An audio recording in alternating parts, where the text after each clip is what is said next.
So our next chapter is synchronization tools. Synchronization you can understand as there are so many processes running in the system. Those processes are required to communicate with each other inside the system. Here communication means exchange of data. Exchange of data means they are using the common space for reading and writing purposes. There are, take an example, there are two processes. One process is generating a result. That result is to be taken by the second process. So there must be a common space where first process is writing and second process is fetching the content from that space. That is storage. So that is a kind of communication we are providing here. That is known as the inter-process communication. Inter-process means in between processes.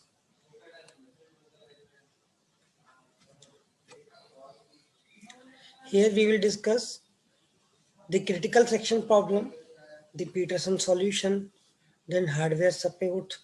These are the important topics like semaphores, Peterson solution are the very important topic. These may be difficult for you to understand later if you are not listening to me here. Objectives. Describe the critical section problem and illustrate a race condition. Illustrate hardware solution. There are a lot of techniques where we will be managing such kind of communication. Now, what you should know before going to this chapter. Processes can execute concurrently. Obviously, many processes can run simultaneously in the system, may be interrupted at any time, partially completing execution. Means you can remove any process from running and you may introduce a new process to the CPU. That process is not completely executed, then also you can remove that process. You can interrupt that process.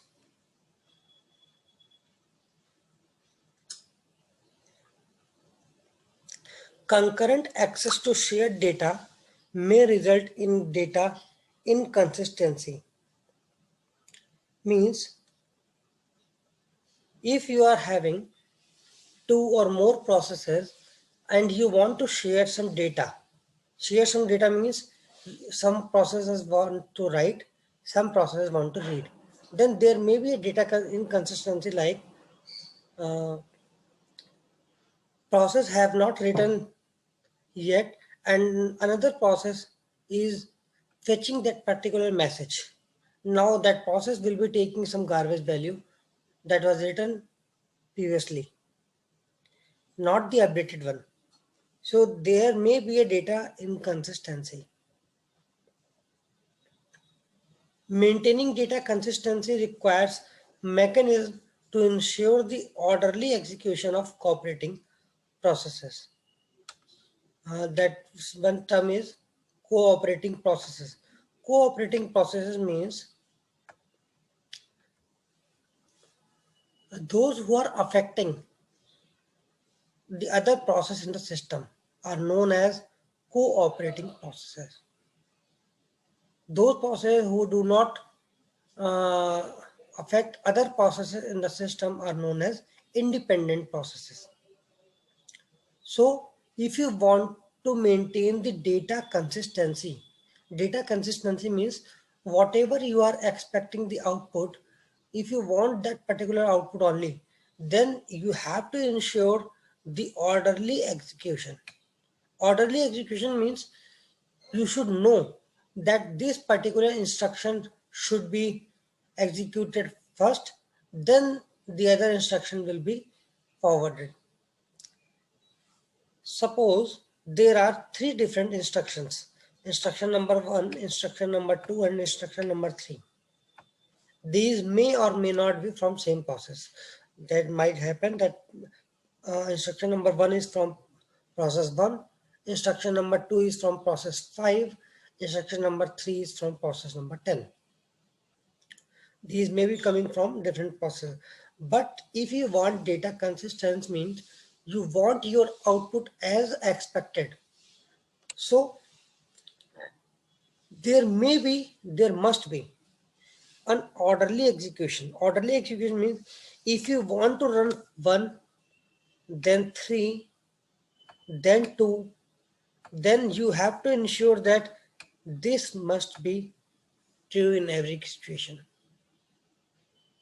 Whatever situation is there in your system, first you have to perform 1, then you have to perform 3, then you have to perform 2.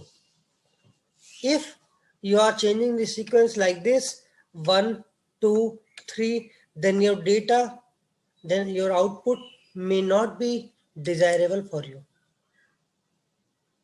There might be a case that 1 is producing some result, that result is taken by 3, and 3 is producing some result, and that result is taken by 2. This should be the sequence. But if you are changing the order of execution, then this order of execution may change your result. That's why an orderly execution is required for data consistency.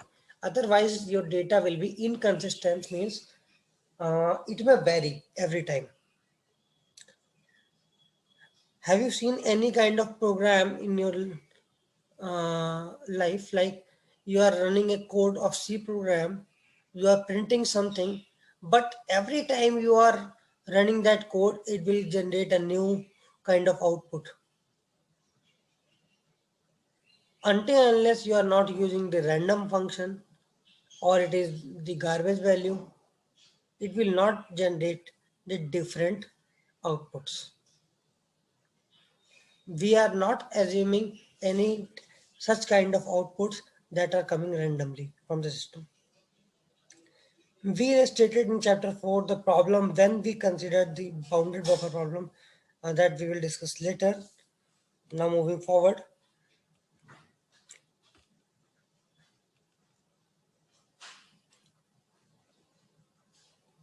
That is not required race condition, but you should be aware about the race condition. What is the race condition? Race condition means there are two processes, P0 and P1. P0 is creating some sub-processes, a child process using fork command that we have already discussed earlier. Fork is used to create the child processes. P1 again also want to create some child process. Now system has to provide the process ID to both the childs. Now at this time, suppose those two processes are running simultaneously. At that time, next available PID is 2615 in your system. So 2615 is available and these processes are running simultaneously. So system will allocate 2615 to this and this. That will be a problem for you. Both the processes are having same process ID, so will be treated as a single process. So you need to manage that which process to which process you are providing this PID. Then the next available PID will be allocated to the other one. There might be a case that 2615 is allocated to P0 and 2615 is allocated to P1. There might be a case it is allocated to P0 or it may be allocated to P1. But this is not under your control. But this should be under your control. If it is not under your control, then you will be in trouble later because you will be using the process ID again and again. So you will not know whether you are working with this child or you are working with this child.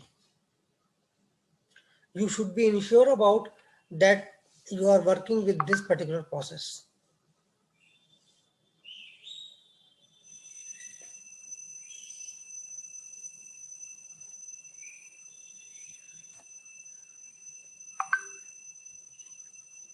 Critical section problem.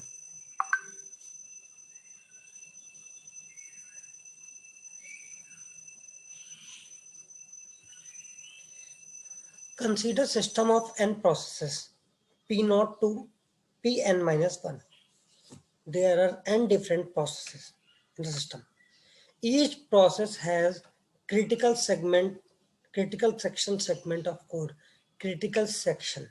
What is this critical section? Here we are defining the critical section in two terms. Process may be changing common variables, updating table, writing files. In critical section, process may be changing common variable, updating table, writing file. When one process is in critical section, no other may be in its critical section. So we can say if one process is writing or changing some data, like you have written int a equal to 100, you are written int a equal to 100, and this particular a variable is required in some other process also.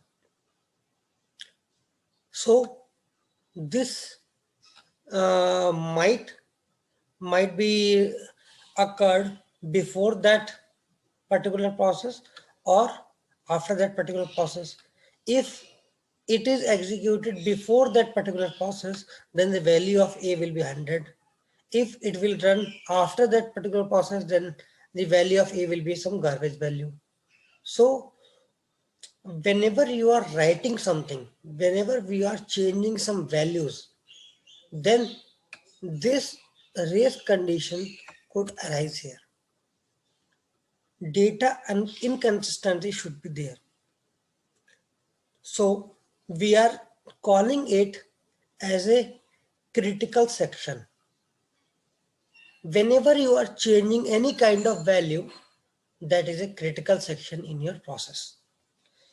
But if you are reading some data, you are fetching some values, that is not a part of critical section because you are not changing that values.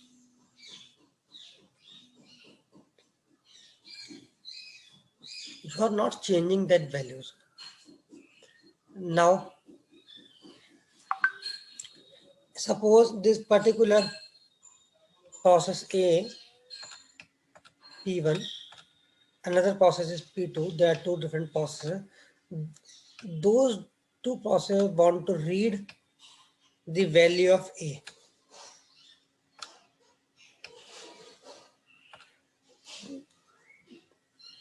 Both the processes want to read the value of A, and that value of A is fixed as 50. Do we have any race condition here? No. The value of A is already fixed. They are not changing the value.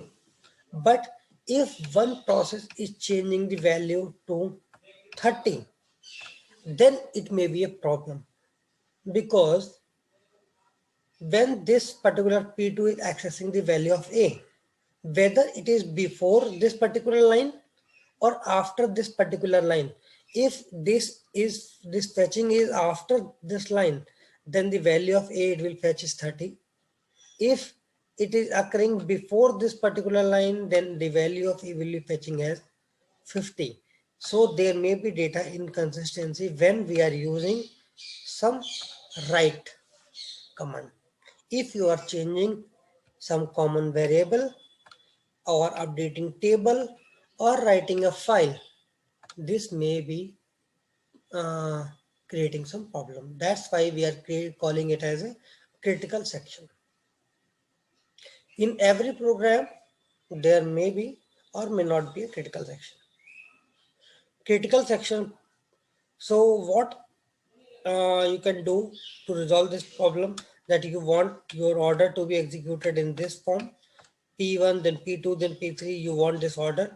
So you can do one thing. When one process is in its critical section, no other process be in critical section.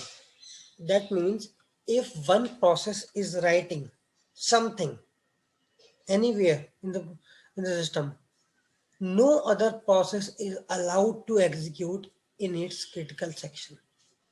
Means if one process is writing, no other process should be writing at the same time. Two processes cannot write simultaneously. Suppose this is doing the value a equal to 30 and it is like a equal to 20. Those two processes are running concurrently. Can you predict what is the final value of a, whether it is 20 or it is 30? You cannot predict until you get the order of execution, because order of execution matters. If P1 is executing before P2, that means the final value of A will be 20. If P1 is executing after P2, then the final value of A is 30 in that case.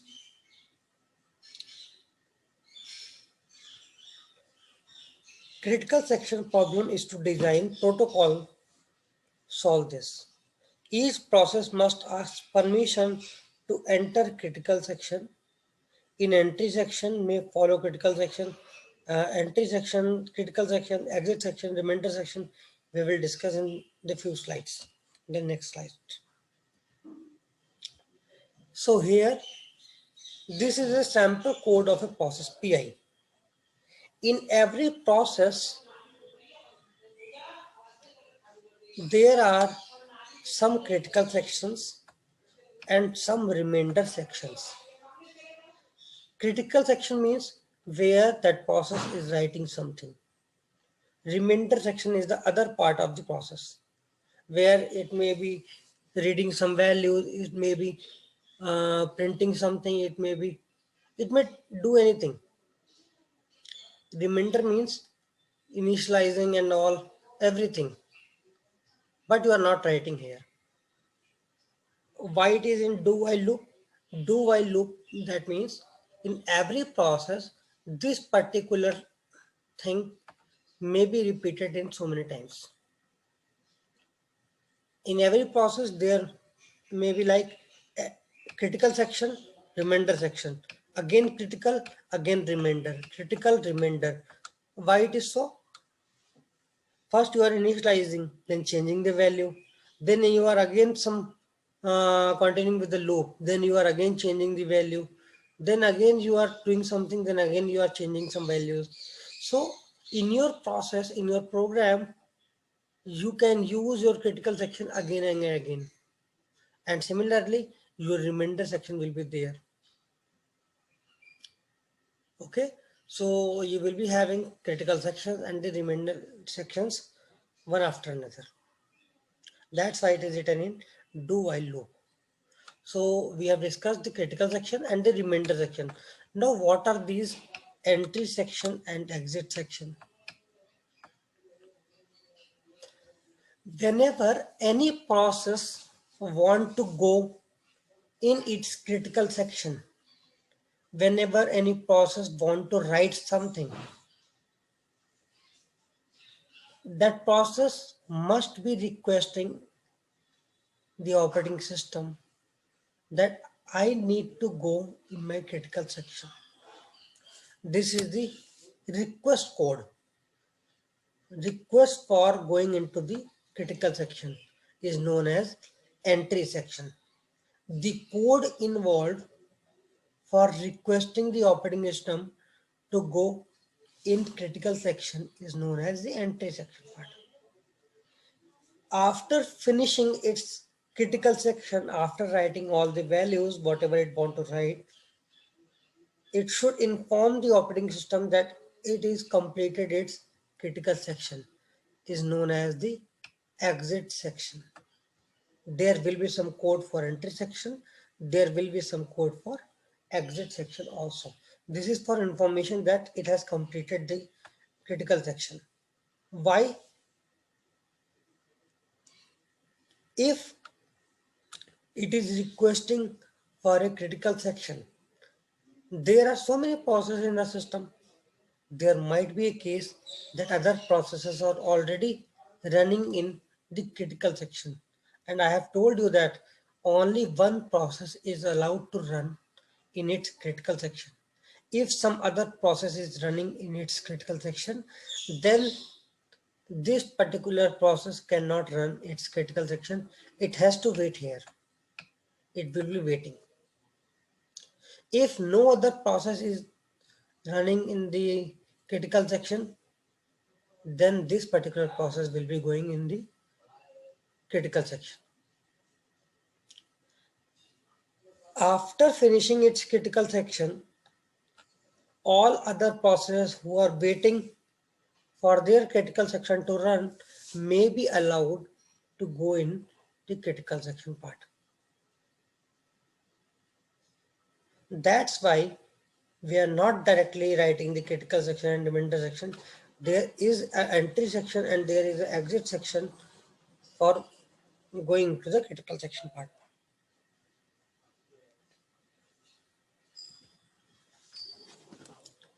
Now, requirements for solution to critical section problem.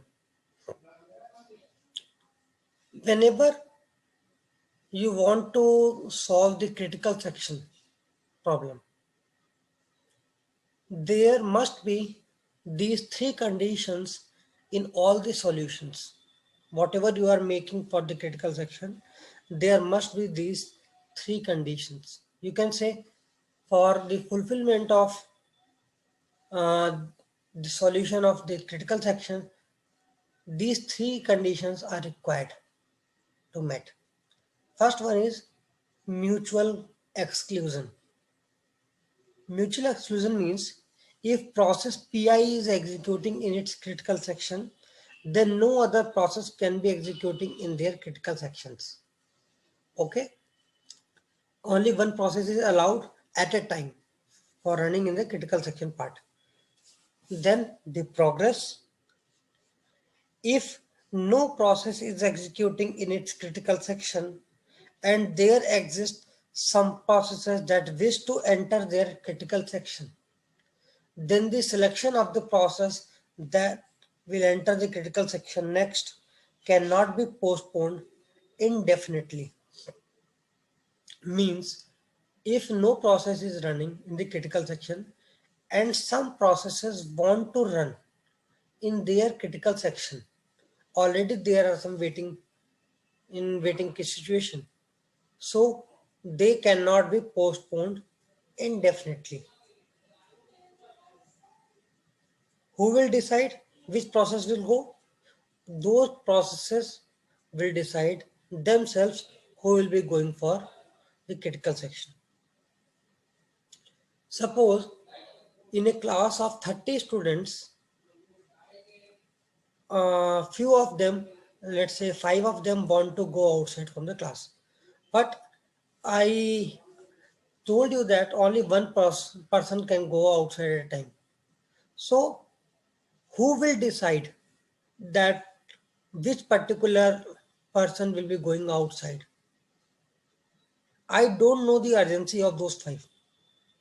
If there are 5 members, those who want to go outside, those 5 may decide themselves that who is having the most urgent task for going outside.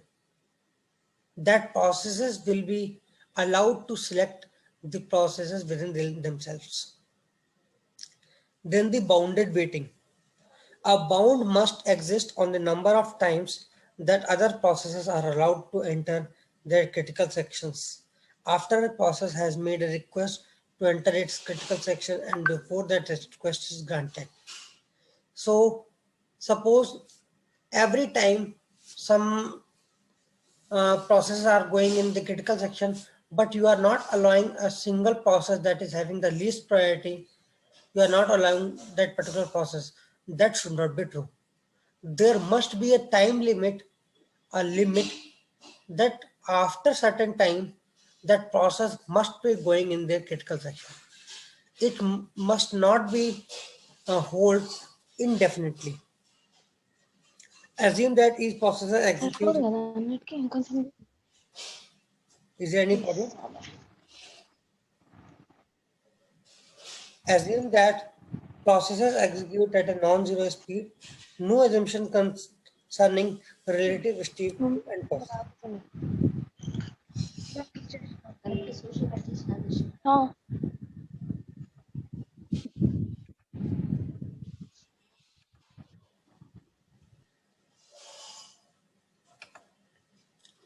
So today we are stopping here.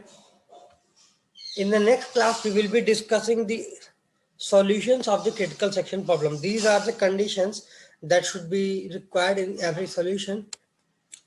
Then we will be discussing the different solutions for the critical section problems.